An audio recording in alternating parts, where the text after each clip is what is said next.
2 years in a row now, the Daytona 500 has ended with two Team Penske teammates not seeing eye to eye. Should Ryan Blaney be upset with how Austin Cindric raced him on the last lap?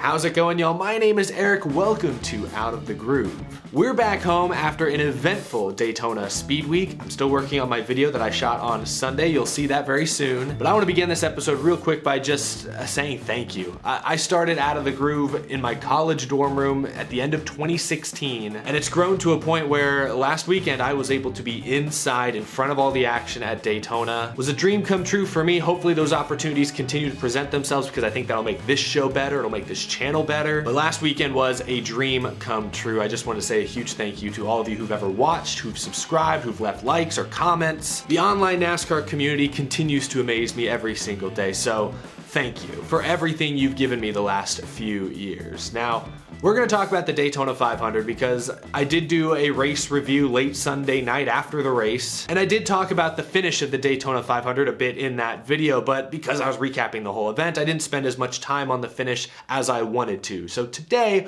we're gonna focus on, in many ways, just the final few hundred yards of the Daytona 500, because I wanna talk about some of the things Austin Cindric and Ryan Blaney, two of the key players at the front of the field late, what they said afterwards, and how I think fans will respond. So let's start with Ryan Blaney, because he ended up finishing 4th in the Daytona 500. Close but no cigar yet again. He finished 2nd in the Daytona 500 back in 2017. He finished 7th the next year in 2018, despite leading more than half of the laps. He was 2nd again in 2020. Remember, he made contact with Newman, and that allowed Hamlin to sneak by at the very last second. And now this year, he led 36 laps once again and finished 4th with a damaged race car after contact from his Team Penske teammate. Let's look at that final overtime restart Sunday night. Ryan Blaney restarting on the inside front row with his teammate Austin Cindric. Blaney intentionally checks up to allow Cindric to drop down in front of him so the two could push each other for the remainder of the restart. But then on the front straightaway on the final lap, Ryan Blaney got a push from his best buddy Bubba Wallace and went to the outside, only for Cindric to move up late and kind of force Blaney into the wall. A late block by Austin Cindric for sure. We saw what happened when Joey Logano made a late block in his dual race. That set off a huge crash. Many will argue that it's the last lap of the Daytona 500, and this is a rookie driver trying to win on the biggest stage he's ever been on. Many will write the move off and say, hey, he did what he had to do, and I completely understand that. But one guy who,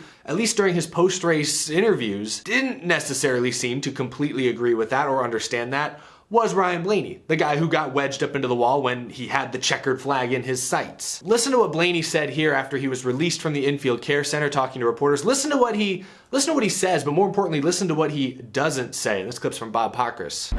It got blocked and I ended up getting fenced, so happy for Roger Penske winning the 500 on his birthday. Happy for Jeremy Bullins and everyone that works on that car. Let's see, he congratulated Penske, congratulated Jeremy Bullins, didn't say anything about Austin Cindric. Now, according to reports, I didn't see this, but Ryan Blaney did go shake Austin Cindric's hand once Cindric was in victory lane. But those comments from Blaney outside the infield care center, I think, say a lot. Perhaps adding insult to injury, Monday morning during the championship celebration, Austin Cindric told reporters that he has no regrets. When asked about how the last lap went down, he said, "I have absolutely zero regrets." So, if you're Ryan Blaney, you let your teammate in on the final restart, you raced him clean up until literally the last 200 yards, you got run into the fence for your troubles, and then you hear your rookie teammate say that he doesn't regret anything the day after.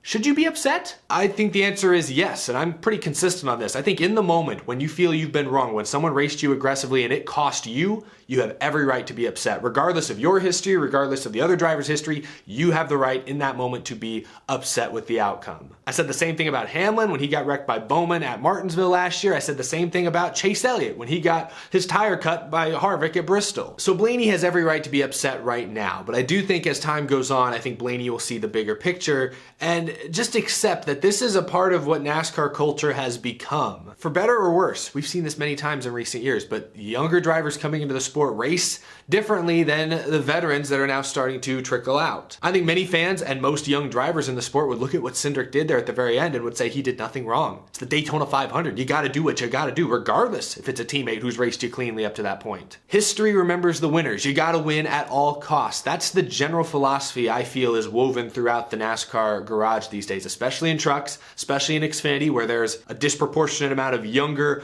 hungrier, somewhat desperate drivers, but now some of that's coming to the Cup Series as well. And we've acknowledged it many times on this show in the past when even in the Cup Series, you see young drivers butting heads with veteran drivers over things like racing etiquette. Ryan Blaney is a great super speedway racer who, I rattled off some stats earlier, has been very close to winning the Daytona 500 a couple of times now. He's won other super speedway races. He's won twice at Talladega, and it is worth mentioning that race in the the spring of 2020, Blaney kind of did what Austin Cindric did. He had the lead, but he had guys on his outside, and he, sideswiped Eric Jones and John Hunter Nemechek into the outside wall to win that race to defend his position. So it's not like Blaney hasn't done the same thing Cindric did in a similar situation. Another reason why I think Blaney will eventually come around and realize, dang, this is just what NASCAR is today. But the point is, Ryan Blaney's been so close to winning this race. He's proven he's a great super speedway racer already, so he's only getting hungrier with every heartbreaking, gut-wrenching loss he suffers. So I completely understand him being upset, being frustrated, being a little miffed with his teammate Austin Cindric after the race. But I'm sure sometime this week or in the coming weeks, he'll realize that this is just what the sport is, especially at super speedways. Drivers are more selfish now than I think they've ever been, at least in the recent history of NASCAR Cup racing. In many ways, I think the fans are the beneficiary of it because you get kind of rivalries, you get guys mad at each other, you get more aggressive, sometimes more spectacular racing on the track. But some drivers are going to have to allow themselves to get used to this racing culture. Honestly, this wasn't even the first time this week that Cindric left Blaney out to dry. I guess he should have seen it coming. Just remember this, but in his dual race, remember Ryan Blaney was running there in second. He dropped back to get a run from Austin Cindric, and Cindric went past him, wouldn't push him. He just left him out to dry. Ryan Blaney doesn't usually get mad about things. I mean, yeah, I know he apparently threw his Hans device at Eric Jones a couple weeks ago, and now he seems a little upset. But Blaney usually comes off as pretty even keel, fairly chill and laid back. Now, let's talk about Austin Cindric, because I gave him mad props yesterday. His growth from over the last 4 years or so as a driver has been incredible. It's great to see a guy who's had a bunch of success in the lower series in recent years show up into the Cup Series as a full-time driver and win the Daytona 500. Likely made some new fans, got his name, face, and personality out in front of thousands of new people. That's great for him, and I think that's good for the sport overall. But as time goes on, I'll be curious to see how fans respond to Austin Cindric, because Ryan Blaney's a fan favorite. I read you that quote, Austin Cindric showed no remorse for rubbing Blaney up into the wall. I think about the reputation of other Penske drivers, like Brad Keselowski. He had issues with guys like Carl Edwards coming up through the Xfinity Series, and then when he got to Cup, when he was still fairly young, like 30 years old, ruffled Denny Hamlin's feathers, ruffled Matt Kenseth's feathers, Tony Stewart, Jeff Gordon, of course. Fans were booing Brad Keselowski for a while. I think they've started to come around on him in recent years.